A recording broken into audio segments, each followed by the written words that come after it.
नमस्कार, मी संकेत Deshpande, top news Marathi चॅनलमध्ये आपलं स्वागत। पुणे आंतरराष्ट्रीय विमानतळाच्या नव्या टर्मिनलचं 14 जुलै रोजी उद्घाटन होणार असून दुपारी 1 वाजल्यापासून हे टर्मिनल प्रवाशांसाठी खुलं राहणार आहे। नेमकं नवीन टर्मिनल कसं असणार आहे, प्रवाशांसाठी नेमक्या कशा सुविधा या नव्या विमानतळावर असणार आहेत याचा आढावा घेतलाय आमच्या प्रतिनिधी समृद्धी जाधव यांनी।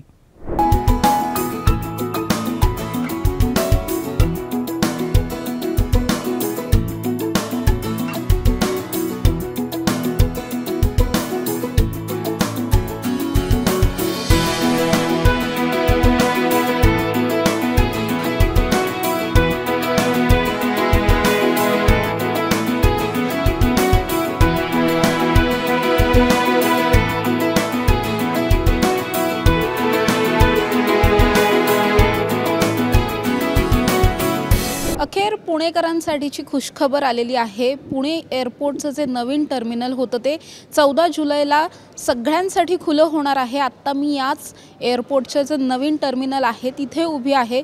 या नवीन टर्मिनलची एक्सक्लुझिव्ह दृश्य तुम्ही आता टॉप न्यूज मराठीच्या माध्यमातून पाहताय। तुम्ही बघू शकता या ठिकाणी अतिशय भव्य दिव्य प्रशस्त असं हे एअरपोर्ट जे आहे ते पुण्याला लाभलेलं आहे। या आधीचं सुद्धा पुण्याचं एअरपोर्ट असंच प्रशस्त होतं, मात्र आता संपूर्ण नवीन टेक्नॉलॉजीसह हे नवं एअरपोर्ट पुणेकरांच्या सेवेत सज्ज होणार आहे। या एअरपोर्टची या नवीन टर्मिनलची खासियत अशी आहे की संपूर्णपणे पारंपरिक गोष्टींना या ठिकाणी प्राधान्य देण्यात आलेलं आहे। म्हणजे आत्ता आपण जी स्क्रीनवरती दृश्य पाहताय त्यामध्ये आपण पाहू शकतो की सध्या वारी चालू आहे। पुण्याला वारीचा खूप मोठा इतिहास आहे आणि इथे विठ्ठलाचं एक चित्र आहे जे लावण्यात आलेलं आहे। एक स्कल्पचर ज्याला आपण म्हणू शकतो, शिल्प म्हणू शकतो, भिंतीमध्ये कोरलेलं हे आहे आणि या शिल्पावरती आपल्याला दिसतंय की वारकरीसुद्धा आहेत। त्याचबरोबर संत ज्ञानेश्वर माऊली असतील, संत तुकाराम महाराज असतील, यांचीसुद्धा शिल्प या भिंतीवरती कोरलेली आहेत। अगदीच मेन गेटमधून आत आल्यानंतर पहिलंच हे चित्र आपल्याला लागतं। अतिशय मन प्रसन्न करणारं असं हे चित्र आपल्याला दारातच लावल्याचं दिसतंय। तिथून थोडंसं पुढे आल्याच्या नंतर जर आपण पाहिलं तर या संपूर्ण नवीन टर्मिनलवरती आपल्याला एक गोष्ट सातत्याने ठिकठिकाणी पाहायला मिळते, ती म्हणजे पैठणी साडी। तुम्ही आता बघताय की भिंतीवरती पैठणी साडीचं हे भलं मोठं चित्र लावण्यात आलेलं आहे। त्याचबरोबर अशीच चित्र संपूर्ण टर्मिनलवरती विविध ठिकाणी आपल्याला पाहायला मिळतील। अतिशय सुंदर असा मोर आहे यावरती। पैठणीचा जो पदर असतो, पैठणी साडी ही महाराष्ट्रातल्या स्त्रियांसाठी खूप खास समजली जाते। महाराष्ट्रातली पारंपरिक साडी म्हणून पैठणी साडी प्रसिद्ध आहे, त्यामुळेच पैठणची ही पैठणी साडी इथे लावण्यात आलेली आहे। त्याचबरोबर या साडीचं महत्त्व सांगणारे, या साडीची जी काही वैशिष्ट्य आहेत त्या सांगणारे माहितीसुद्धा या ठिकाणी लावण्यात आली आहे। खाली जर आपण पाहिलं तर संपूर्ण नव्या टर्मिनलवरती ठिकठिकाणी अशा प्रकारे पैठणीचा जो काठ असतो, काठपदराची जी साडी असते तशा प्रकारचे काठ आपल्याला ठिकठिकाणी लावलेले दिसतील। खूप सुंदर असे मोर यांवरती लावण्यात आलेले आहेत। हे जे नवीन एअरपोर्ट आहे, नवीन टर्मिनल आहे, अतिशय सुंदर आणि खास आपले जे काही पारंपरिक सगळ्या गोष्टी आहेत या परंपरा जपणारं, परंपरा दर्शवणारं असं हे नवीन टर्मिनल आहे। या नव्या टर्मिनलचं उद्घाटन नरेंद्र मोदी यांच्या हस्ते झालं होतं। त्यावरून बरीच सारी टीकासुद्धा झाली की नवीन टर्मिनलचं उद्घाटन झालं, मात्र हे लोकांसाठी खुलं करण्यात आलं नव्हतं। खरं तर या ठिकाणी जो काही स्टाफ लागत होता, CRPFचे जवान जे लागत होते सिक्युरिटी पर्पजसाठी, ते सगळे अवेलेबल नसल्यामुळे या ठिकाणचं उद्घाटन होऊनसुद्धा लोकांच्या सेवेत खुलं करण्यात आलेलं नव्हतं हे टर्मिनल। मात्र आता अखेर पुण्याचे नवनिर्वाचित खासदार आणि राज्यमंत्री मुरलीधर मोहोळ यांनी घोषणा केल्याप्रमाणे 14 जुलैला म्हणजेच येत्या रविवारी या नव्या टर्मिनलचं उद्घाटन जे ते पार पडणार आहे। त्याआधीच या टर्मिनलची खास दृश्य ही आहेत जी आता तुम्ही पाहताय। या नवीन टर्मिनलचे जे बोर्डिंग पासेस असणार आहेत ते मुरलीधर मोहोळ यांच्याच हस्ते देण्यात येणार आहेत। सध्या पहिल्या दिवशी या ठिकाणाहून पुणे टू दिल्लीची जी फ्लाईट असणार आहे ती पहिली फ्लाईट या दिवशी जाणार आहे। त्याचबरोबर दिवसभरात 16 उड्डाणं या ठिकाणाहून येणार आहेत, म्हणजे 16 येणारी विमानं आणि पुण्याहून जाणारी विमानं अशी एकूण 32 फ्लाईट्स ज्या आहेत त्या इथून आपल्याला जाताना पाहायला मिळतील। हळूहळू करून सध्या तरी पहिल्या टप्प्यामध्ये केवळ दोनच कंपन्यांची हवाई सेवा जी आहे ती या टर्मिनलवरून सुरू होईल। मात्र हळूहळू महिना अखेरपर्यंत जवळपास 5 ऑगस्टपर्यंत सगळ्या ज्या इतर सुविधा आहेत, इतर सर्व हवाई सेवा देणाऱ्या ज्या कुठल्या कंपन्या आहेत त्या सगळ्याच कंपन्या त्यांच्या फ्लाईट आणि विविध ठिकाणी जाणारे इंटरनॅशनल फ्लाईटसुद्धा या ठिकाणून सुरू होणार आहेत एकावेळी। सध्या आपण असं पाहतोय की या ठिकाणून तब्बल 10 लाख प्रवासी प्रवास करू शकतील अशा प्रकारच्या सगळ्या सोयी सुविधा ज्या आहेत त्या या ठिकाणी देण्यात आलेल्या आहेत। खूप सुंदर सगळीच सजावट आहे। नागरिकांच्या सोयीसाठी ज्या काही गोष्टी करणं अपेक्षित असतं आधुनिक तंत्रज्ञान वापरून त्या सर्वच गोष्टी केल्यात। म्हणजे वरही आत्ता आपण जे दृश्य बघतोय या ठिकाणी वर जे काही सगळं सामान आहे, बऱ्याचशा वायरिंग्स आहेत, मशिनरी आहेत, त्या सगळ्या ओपन ठेवण्यात आलेल्या आहेत। नवीन स्टाईल म्हणू शकतो आपण याला की हे सगळं पॅक न करता आपण इथूनही सगळे जे काही वायरिंग्स वगैरे आहेत ते आपण इथून बघू शकतो। यापेक्षाही विशेष गोष्ट म्हणजे वरती कुठल्याही प्रकारे पत्रे नाही आहेत किंवा स्लॅब टाकण्यात आलेला नाही आहे, झाकण्यात आलेलं नाही आहे। थेट जो सगळा सूर्यप्रकाश आहे तो वरपासून खालपर्यंत अनुभवायला मिळावा। जो सूर्यप्रकाशातली जी ऊर्जा असते आणि उजेड जो असतो तो दिवसभर या ठिकाणी राहावा, कुठलेही आर्टिफिशियल लाइटिंग जास्त न करता सूर्यप्रकाश यावा अशा प्रकारची सोय या ठिकाणी केली आहे। त्यामुळे वरतीचं जे छत आहे या छतावरती स्लॅब नसून ट्रान्सपरंट असं छत आहे जेणेकरून संपूर्ण सूर्यप्रकाश जो आहे तो खालीपर्यंत येईल। त्याचबरोबर इतर ज्या काही सगळ्यात सुविधा असतील डिपार्चरच्या माध्यमातून असतील किंवा प्रवाशांची गैरसोय होऊ नये यासाठी सगळ्यात सोयीसुविधा या ठिकाणी देण्यात आल्या आहेत। आतमध्ये जवळपास 15 ते 20 दुकानंसुद्धा असणार आहेत। फूड मॉल्स तयार करण्यात आलेले आहेत, काही खरेदी करण्यासाठी, कपडे खरेदी करण्यासाठी अशी सुद्धा सगळी दुकानं आहेत। त्याचबरोबर प्रवाशांना निवांत बसण्यासाठीच्या जागा आहेत। काही प्रवाशांना जर आपलं काम करायचं असेल तर असे सगळं काम करण्यासाठीच्या सुद्धा या ठिकाणी अतिशय कामासाठी एक छान सिटिंग अरेंजमेंट केलेली आहे।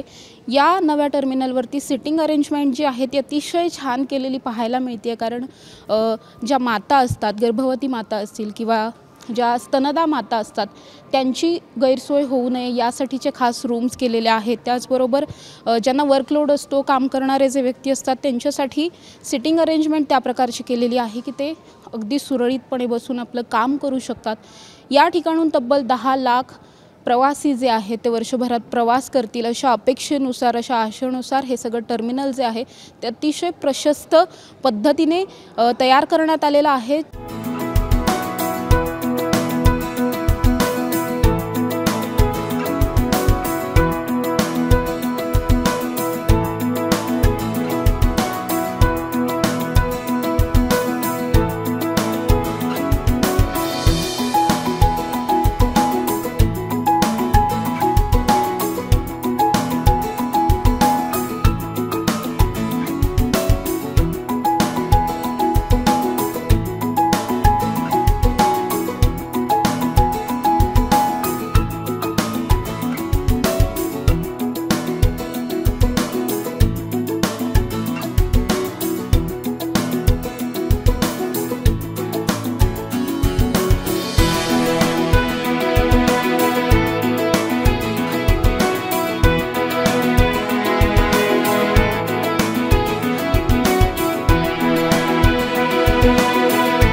आंतरराष्ट्रीय विमानतळाच्या आतली दृश्य आपण पाहिली, मात्र बाहेरची दृश्य सुद्धा तितकीच सुंदर आहेत।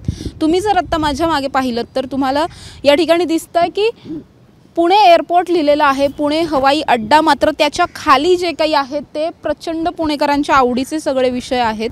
म्हणजे राज्यभरातली जी काही महत्त्वाची मंदिरं आहेत, अजिंठा वेरूळच्या लेण्या आहेत, त्याचबरोबर पुण्याचा गणेशोत्सव प्रचंड प्रसिद्ध आहे। त्या अनुषंगाने इथे गणपती बाप्पाची मूर्ती आहे जी गणेशोत्सव चालू असल्याचं या फोटोत आपल्याला दिसतंय। मूर्ती रंगवतानाचं एक दृश्य आहे। त्याचबरोबर पुणे म्हटलं की गणपती मंडळ आणि विविध ढोलताशा पथकं जी प्रसिद्ध आहेत, तसंच ढोलताशा पथक वाजवतानाचा सुद्धा एक सीन इथे लावण्यात आला आहे।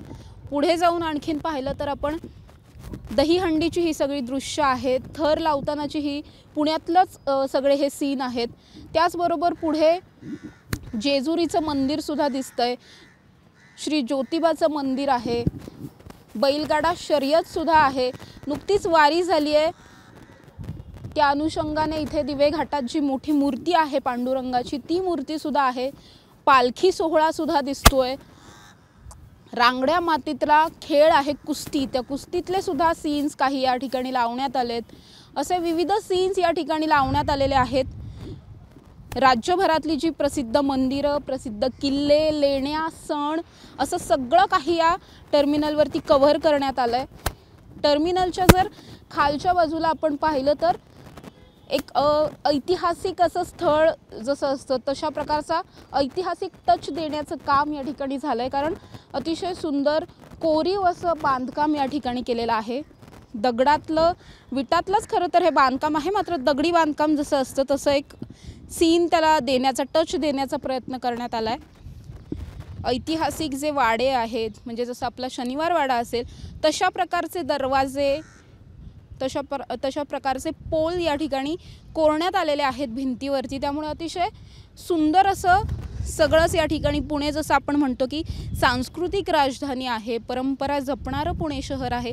त्यामुळे सगळ्या परंपरा, आपली संस्कृती, महाराष्ट्रीयन संस्कृती जी काही आहे ती या सगळ्याच एअरपोर्टवरती पाहायला मिळते। आणि सगळ्यात विशेष गोष्ट म्हणजे या एअरपोर्टच्या, जिथून आपण एअरपोर्टला आत, नवीन टर्मिनलला आत जातोय त्या ठिकाणी छत्रपती शिवरायांचा अतिशय भव्य दिव्य असा अश्वारूढ पुतळा आहे। मन प्रसन्न करणारा, खुश करणारा सगळ्याच महाराष्ट्रातल्या आणि भारतातल्या लोकांसाठी असं हे दृश्य आहे जे आल्या आल्याच पाहायला मिळतंय। आत गेल्यानंतर सुद्धा ज्या प्रकारे विठ्ठलाची काही शिल्प या ठिकाणी लावण्यात आलेली आहेत, त्याचबरोबर छत्रपती शिवरायांचा शिवराज्याभिषेक सोहळा जो आहे, जे भलं मोठं चित्र आपल्या घरांमध्ये नेहमीच असतं तसंच एक मोठं शिल्प या ठिकाणी आतसुद्धा लावण्यात आलं आहे। ठिकठिकाणी आपल्याला शिवरायांच्या ज्या शिवमुद्रा होत्या, राजमुद्रा होतात, त्याचे सुद्धा आपल्याला सीन्स पाहायला मिळतील।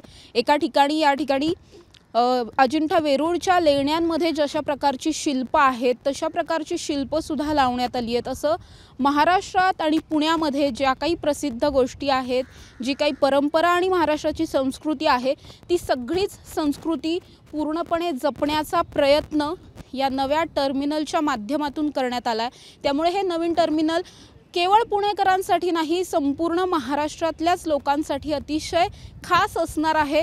प्रचंड क्रिएटिव्ह आणि इनोव्हेटिव्ह इथे सगळंच झाल्याचं पाहायला मिळतं। आपण खूप हायफाय अशी टर्मिनल पाहतो, एअरपोर्ट पाहतो।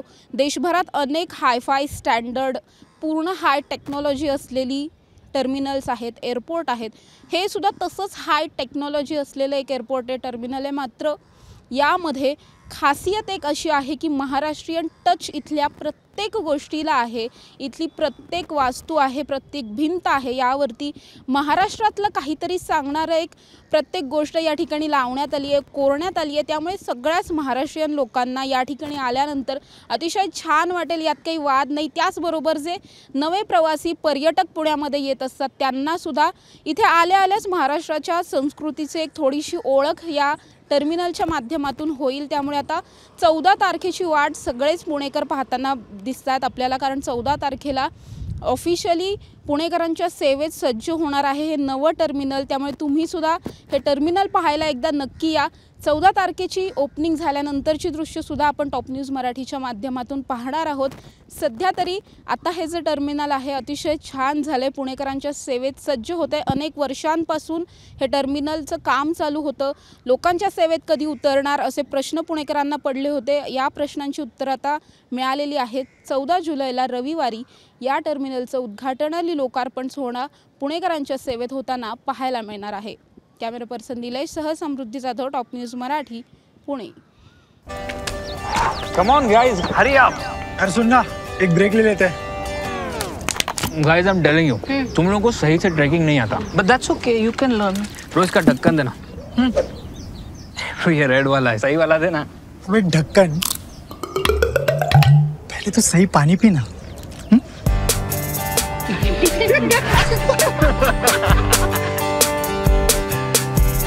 Manikchand Oxyrich, proudly Indian.